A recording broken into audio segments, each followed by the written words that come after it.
La vida cristiana normal de Watchman Nee, capítulo 1. La sangre de Cristo. ¿Cuál es la vida cristiana normal? Hacemos bien al comienzo en considerar cuidadosamente este tema. El objeto de estos estudios es demostrar que es algo muy diferente de la vida del cristiano común. Verdaderamente, una consideración de la palabra de Dios del Sermón del Monte, por ejemplo, debería llevarnos a preguntar si esa vida ha sido alguna vez vivida sobre la tierra, salvo únicamente por el Hijo de Dios mismo. Pero en esta última frase está precisamente la respuesta a nuestra pregunta. El apóstol Pablo nos da su definición de la vida cristiana normal en Gálatas 2:20. Ya no vivo yo, mas vive Cristo en mí. Aquí está su resumen de la vida cristiana. Ya no vivo yo, sino Cristo vive su vida en mí. Solamente una respuesta tiene Dios para cada problema humano, y es su Hijo Jesucristo. En todo su proceder con nosotros, Él obra desplazándonos a nosotros y colocando a Cristo en nuestro lugar. El Hijo de Dios murió por nosotros para nuestro perdón. Y Él vive por nosotros para nuestra liberación. El Hijo de Dios murió por nosotros para nuestro perdón, pero vive por nosotros para nuestra liberación. Así que tenemos dos sustituciones. Un sustituto en la cruz que asegura nuestro perdón y un sustituto en nosotros que asegura nuestra victoria. Tomemos la carta a los Romanos como base al estudiar la vida cristiana normal, considerando nuestro tema desde el punto de vista experimental y práctico. Título 1.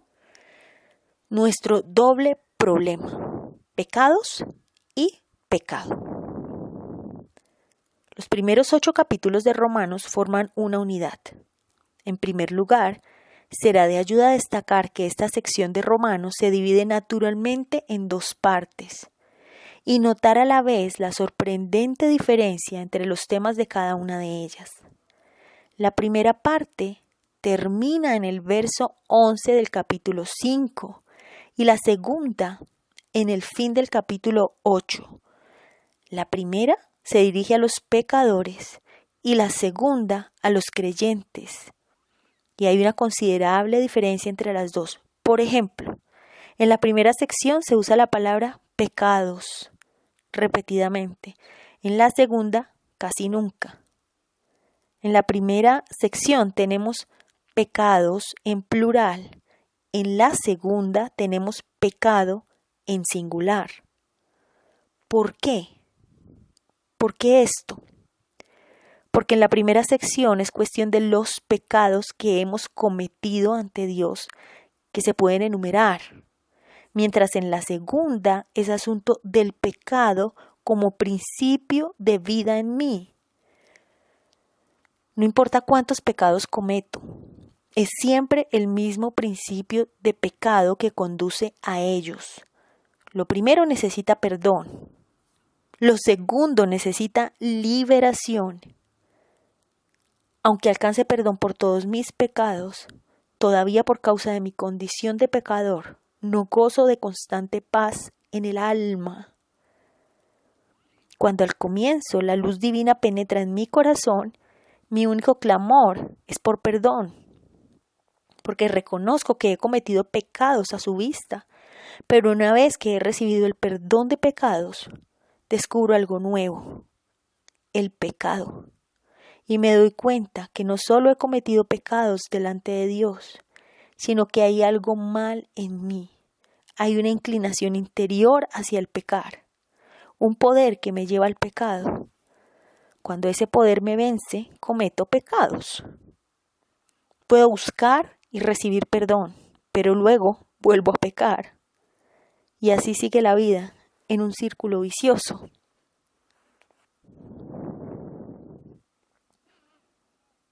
Pecando y siendo perdonado, y volviendo a pecar y volviendo a ser perdonado.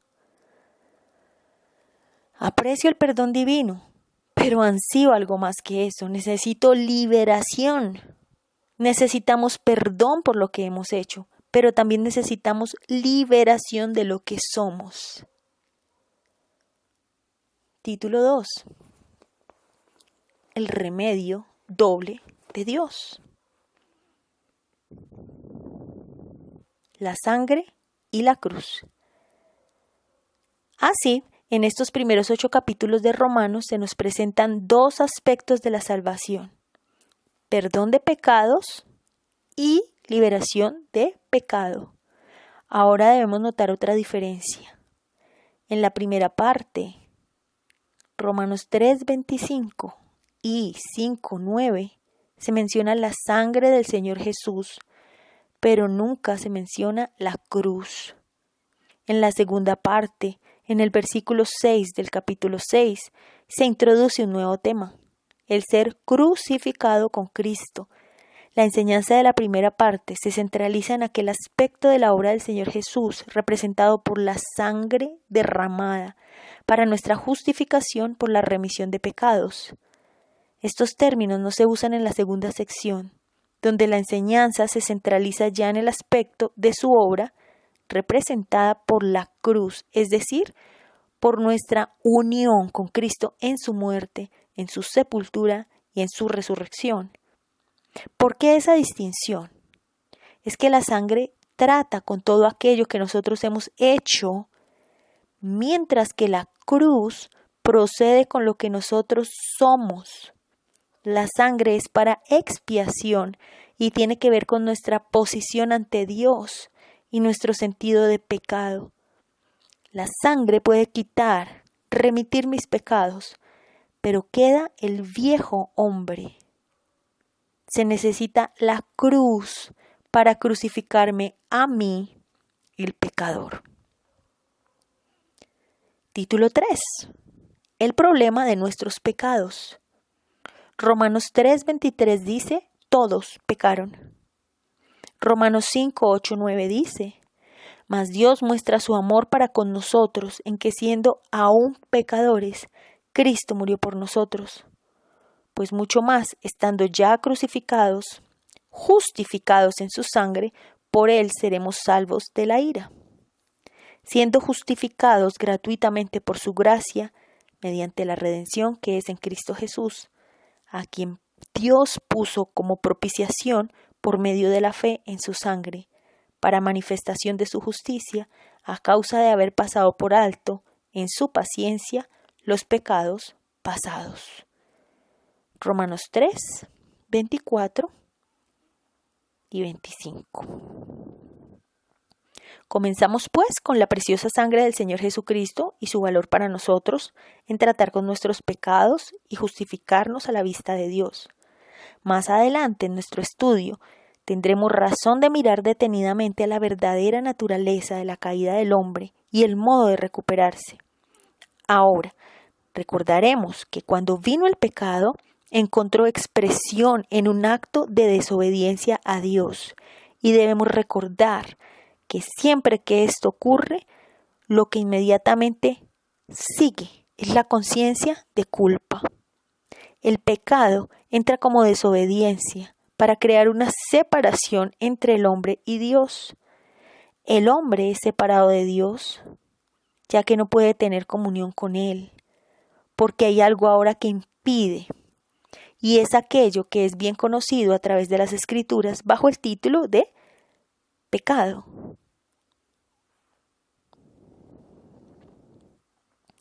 Es Dios, en primer término, que dice: todos están bajo pecado. Romanos 3, 9.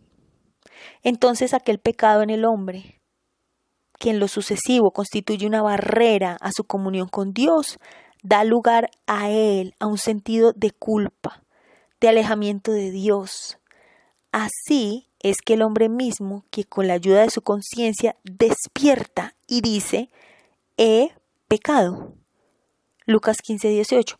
Pero más aún, el pecado provee a Satanás su motivo de acusación ante Dios, mientras que nuestro sentido de culpa le da su motivo de acusación en nuestros corazones. Así que, en tercer lugar, es el acusador de los hermanos. Por consiguiente, para redimirnos y volvernos al propósito de Dios, el Señor Jesús debía hacer algo acerca de estas 3 acusaciones. ¿Cuáles 3 acusaciones? El pecado, la conciencia de culpa y la acusación satánica contra nosotros.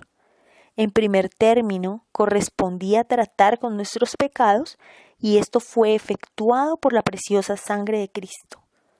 Luego ha de tratar nuestra culpa, tranquilizando nuestra conciencia culpable por la demostración del valor de aquella sangre, y el ataque del enemigo tiene que ser afrontado y sus acusaciones contestadas. En las Escrituras, la sangre de Cristo aparece operando de 3 maneras: hacia Dios, hacia el hombre y hacia Satanás. Por consiguiente, hay una necesidad absoluta de apropiar estos 3 valores de la sangre si debemos seguir adelante. Entonces miremos estos 3 asuntos más detenidamente. Primero,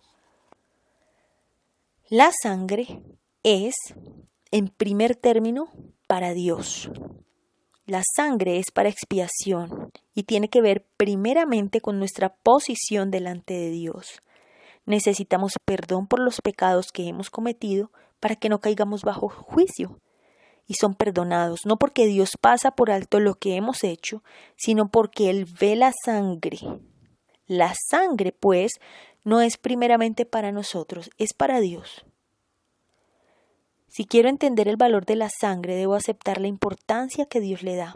Y si no conozco algo de valor atribuido a la sangre por Dios, nunca sabré su valor para mí. En el calendario del Antiguo Testamento hay un día que tiene mucha importancia en el asunto de nuestros pecados, el día de la expiación. Ninguna cosa explica esta cuestión de pecados tan claramente como la descripción de aquel día. En Levíticos 16 encontramos que el día de la expiación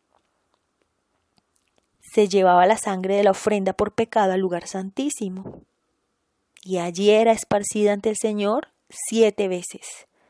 Esto debemos entenderlo muy claramente. En aquel día la ofrenda por el pecado fue presentada públicamente sobre el altar en el atrio del tabernáculo. Todo estaba a plena vista sobre el altar y podía ser visto por todos, pero el Señor mandó que ningún hombre entrara en el tabernáculo mismo aparte del sumo sacerdote. Fue él solo quien tomó la sangre y entrando en el lugar santísimo la esparció allí para hacer expiación ante el Señor. ¿Por qué? Porque el sumo sacerdote es una figura del Señor Jesús en su obra redentora. Leamos Hebreos 9 del 11 al 12. Y así en representación, Él era quien hacía la obra y ninguno, solamente Él podía ni siquiera acercarse para entrar.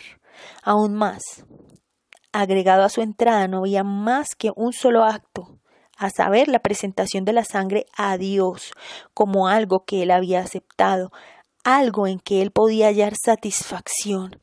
Fue una transacción entre sumo sacerdote y Dios en el lugar santísimo, lejos de los ojos de los hombres que habían de beneficiarse por ella. El Señor lo requería. La sangre es, entonces, en primer lugar, para Dios. Anteriormente, en Éxodo 12 y 13, ya tenemos el derramamiento de la sangre del Cordero Pascual en Egipto para la redención de Israel. Esa pienso que es una de las mejores figuras en el Antiguo Testamento, de las mejores figuras de nuestra redención. La sangre fue puesta sobre el dintel y en los postes de la sangre, mientras que la carne del cordero se comió dentro de la casa, y Dios dijo: veré la sangre y pasaré de vosotros. He aquí otra ilustración del hecho de que no era propósito que la sangre fuese presentada a nosotros, sino a Dios, porque la sangre fue puesta en el dintel y en los postes donde los que hacían fiesta dentro de la casa no la veían. Es la santidad de Dios, es la justicia de Dios que demanda que una vida sin pecado sea sacrificada en beneficio del hombre. Hay vida en la sangre. y aquella sangre ha de derramarse por mí, por mis pecados. Dios es el que requiere que sea así. Dios es aquel quien demanda que la sangre sea presentada para satisfacer su propia justicia. Y es Él quien dice: veré la sangre y pasaré de vosotros. La sangre de Cristo satisface perfectamente a Dios.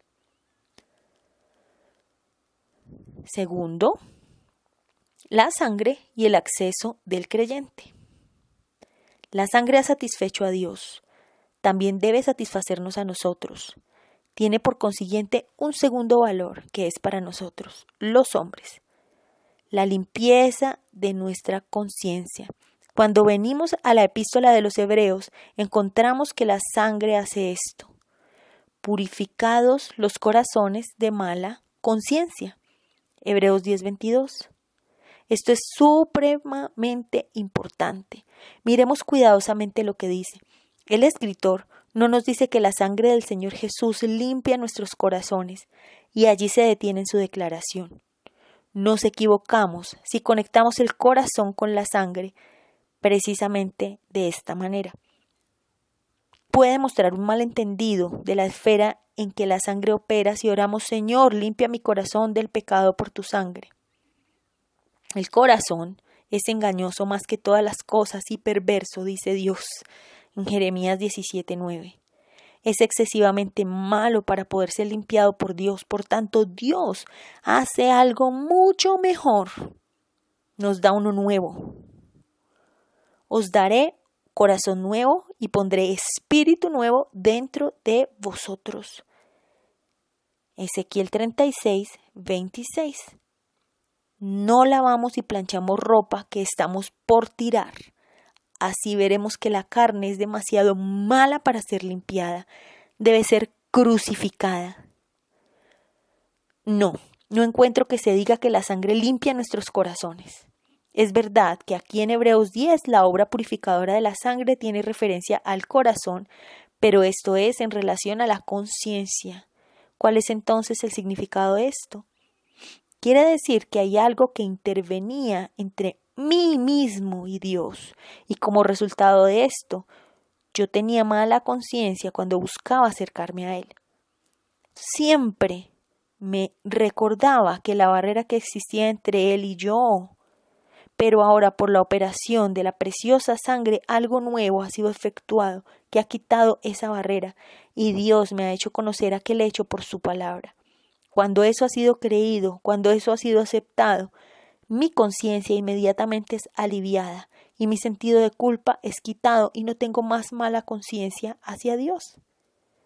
Cada uno de nosotros sabe cuán precioso es tener una conciencia libre de ofensa en nuestro trato con Dios. Un corazón de fe y una conciencia libre de cualquiera y cada acusación son ambos igualmente esenciales para nosotros, ya que son interdependientes. Tan pronto como encontremos que nuestra conciencia está intranquila, nuestra fe se debilita e inmediatamente encontramos que no podemos mirar a Dios cara a cara. Y para poder seguir andando con Dios debemos conocer día por día el valor de la sangre. Dios lleva cuentas cortas. Somos hechos cercanos por la sangre cada día, cada hora y cada minuto. La sangre nunca pierde su eficacia como nuestro terreno de acceso si de voluntad nos apropiamos de ello. Cuando entramos en el lugar santísimo, ¿por qué terreno osaremos entrar sino por la sangre? Solo por la sangre. Pero quiero preguntarme, ¿estoy verdaderamente buscando la entrada en el lugar santísimo por la sangre o por alguna otra cosa? ¿Y qué quiero decir cuando digo por la sangre? Quiero decir sencillamente que reconozco mis pecados, que confieso que tengo necesidad de limpieza y de expiación y que vengo a Dios sobre la base de la obra terminada del Señor Jesús.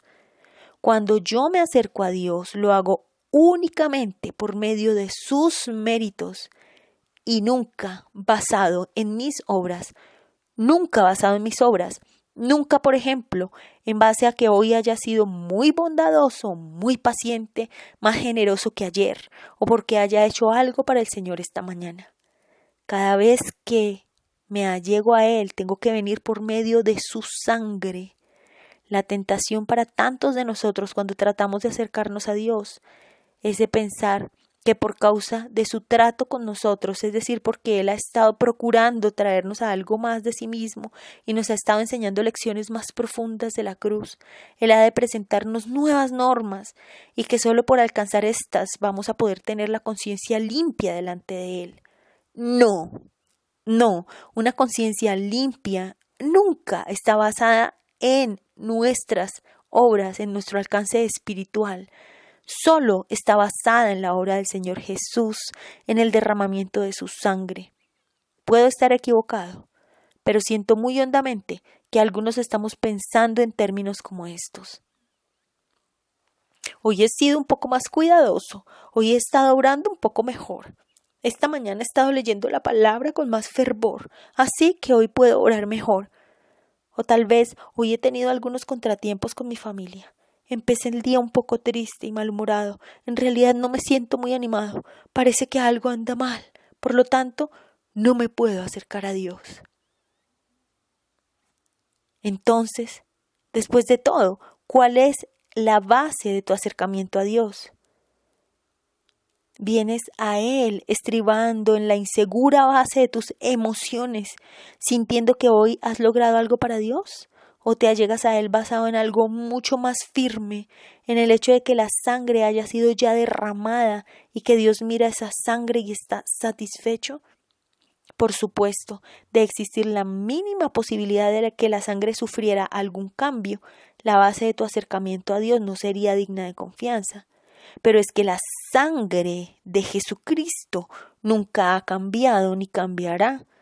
Tu acercamiento a Dios, por tanto, debe ser siempre en plena certidumbre. Cualquiera que fuera tu medida de alcance hoy, ayer o antes de ayer, tan pronto hagas un movimiento para entrar en el lugar santísimo, inmediatamente debes tomar tu posición sobre el único terreno seguro, el de la sangre derramada.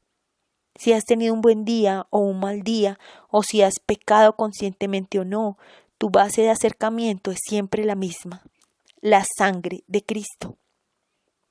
Este es el terreno sobre el cual puedes entrar y no hay ningún otro. Como con muchas otras etapas de nuestra experiencia cristiana, este asunto de acceso a Dios tiene dos fases, una inicial y otra progresiva. La primera nos es presentada en Efesios 2 y la última en Hebreos 10. En primer lugar, nuestra posición con Dios es asegurada por la sangre, porque somos hechos cercanos por la sangre de Cristo. Efesios 2:13. Pero después, nuestro terreno de continuo acceso es siempre la sangre, como nos exhorta el apóstol. Teniendo libertad para entrar en el lugar santísimo, por la sangre de Jesucristo, acerquémonos confiadamente al trono de la gracia. Hechos 10, 19 y 22. Para comenzar, soy hecho cercano por la sangre, y para continuar en esta nueva relación acudo mediante la sangre. No es que fui salvo sobre una base y ahora debo mantener mi comunión sobre otra. Tú dices, esto es muy sencillo, es el abecedario del Evangelio. Sí, pero lo malo es que muchos nos hemos apartado del abecedario. Pensamos que hemos progresado y que ya no nos hace falta nada. Pero no es así. No, mi acercamiento inicial a Dios es por la sangre y cada vez que vengo a Él es por la sangre. Es lo mismo, hasta el fin será siempre y únicamente sobre el terreno de la sangre. Esto no significa de ninguna manera que vivamos una vida descuidada, porque pronto estudiaremos otro aspecto de la muerte de Cristo, que nos demuestra que se contempla cualquier cosa menos esa. Pero por el momento, basta que estemos satisfechos con la sangre, que allí está, y que es suficiente. Nosotros podemos ser débiles, pero el contemplar nuestra debilidad nunca nos hará fuertes. Nosotros podemos ser débiles, pero el contemplar nuestra debilidad nunca nos hará fuertes. El andar compungidos y hacer penitencias no nos hará ni un poquito más santos.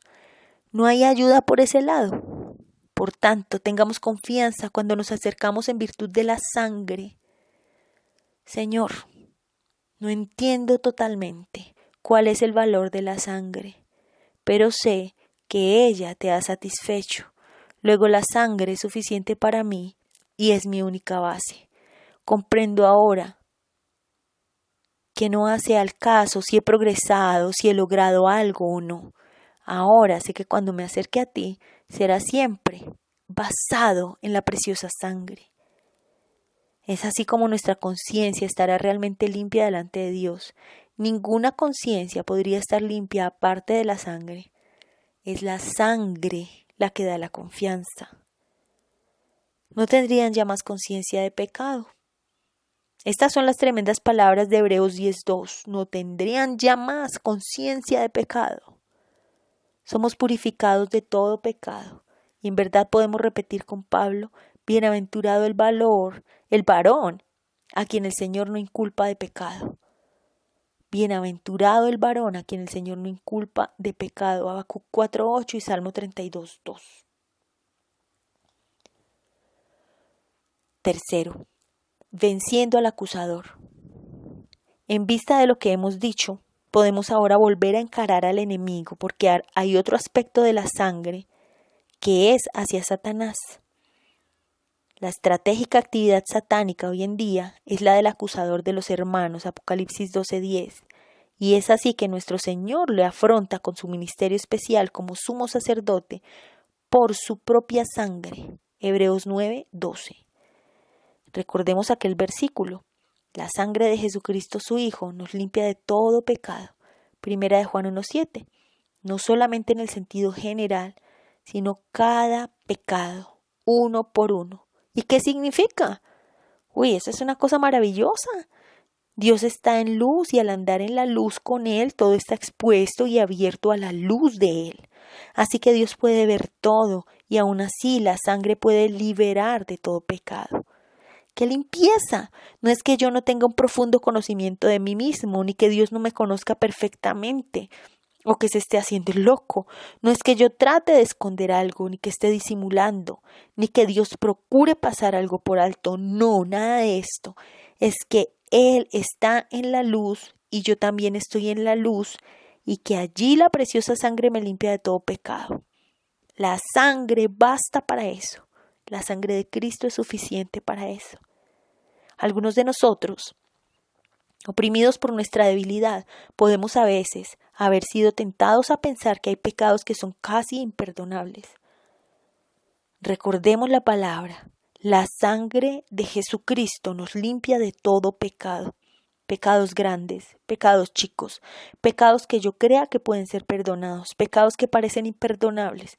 Sí, todo pecado, consciente o inconsciente, pecado recordado, pecado olvidado, son incluidos en las palabras, todo pecado.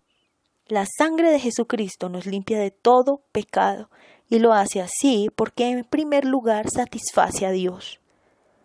Ya que Dios, viendo todos nuestros pecados en la luz, puede perdonarlos sobre la base de la sangre, ¿qué terreno de acusación tiene Satanás? Satanás puede acusarnos delante de él, pero si Dios es por nosotros, ¿quién contra nosotros? Romanos 8:31. Dios le indica la sangre de su amado Hijo.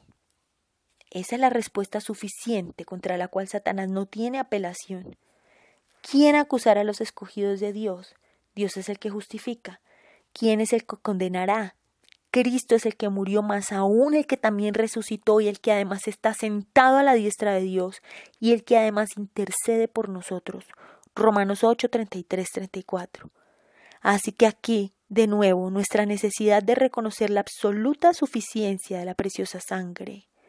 Cristo, sumo sacerdote por su propia sangre, entró una vez y para siempre en el lugar santísimo, habiendo obtenido eterna redención. Hebreos 9:11 y 12. Él fue redentor, una vez. Él ha sido sumo sacerdote y abogado por más de 2000 años. Está allí en la presencia de Dios y Él es la propiciación por nuestros pecados. Primera de Juan 2:1 y 2. Noten las palabras de Hebreos 9:14. ¿Cuánto más la sangre de Cristo? Subrayan la suficiencia de su ministerio. Basta para Dios. Es suficiente para Dios. ¿Qué pues? Entonces, ¿qué acerca de nuestra actitud frente a Satanás? Eso es importante porque nos acusa no solamente delante de Dios, sino también de nuestras propias conciencias. Tú has pecado y sigues pecando, eres débil y no puede hacer Dios nada más contigo. Ese es su argumento y nuestra tentación es mirar adentro y en defensa propia, tratar de encontrar en nosotros mismos, en nuestros sentimientos o en nuestro comportamiento algún terreno para creer que Satanás está equivocado. Alternativamente, somos tentados a admitir nuestra incapacidad y, yendo al otro extremo, ceder a la depresión y a la desesperación. Así, la acusación viene a ser una de las mayores y más efectivas armas de Satanás. Él llama nuestra atención a nuestros pecados y trata de acusarnos delante de Dios, y si aceptamos su acusación, caemos inmediatamente.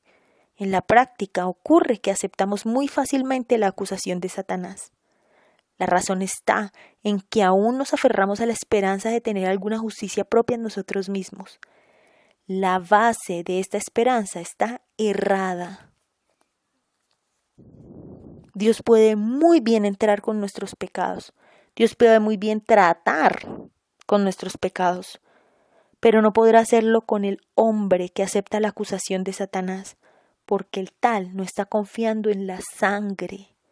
Nuestra salvación se encuentra en poner la vista en el Señor Jesús y ver que la sangre del Cordero ha afrontado toda la situación creada por nuestros pecados y la ha contestado. Aquel es el segundo fundamento sobre el cual estamos. Nunca debemos procurar contestar a Satanás con nuestra buena conducta, con nuestros buenos actos. No, siempre con la sangre. Sí, somos pecaminosos, pero alabado sea Dios. La sangre nos limpia de todo pecado. Dios mira la sangre por la cual su Hijo ha contestado la acusación y Satanás no tiene terreno de ataque. Nuestra fe en la preciosa sangre y nuestra negación a ser mudados de aquella posición es lo único que puede silenciar las acusaciones y ponerle en derrota. Y así será hasta el fin. Apocalipsis 12:11. ¡Ay, qué libertad si viéramos más del valor a la vista de Dios de la preciosa sangre de su amado Hijo! Tendríamos muchísima libertad en la medida que Dios nos revela todo el valor de su preciosa sangre. Fin del capítulo.